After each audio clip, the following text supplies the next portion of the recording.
if you're experiencing approval delays on Etsy, there are several steps you can take to expedite the process. Follow these steps to help resolve the issue quickly. Step 1. Check your email notifications. Make sure to review your email for any messages from Etsy regarding your listings. Sometimes, approval delays are due to missing information or required changes that Etsy has communicated. Step 2. Review Etsy's guidelines. Familiarize yourself with Etsy's policies and guidelines for listing items. Ensure that your listings comply with all requirements, as non-compliance can lead to delays in approval. Step 3. Update your listings.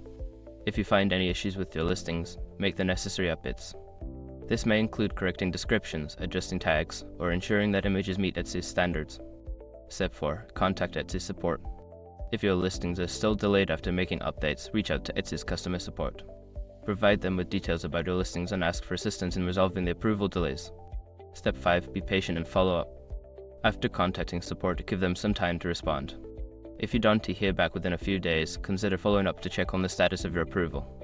By following these steps, you can help resolve approval delays on Etsy and get back to focusing on your shop. Good luck!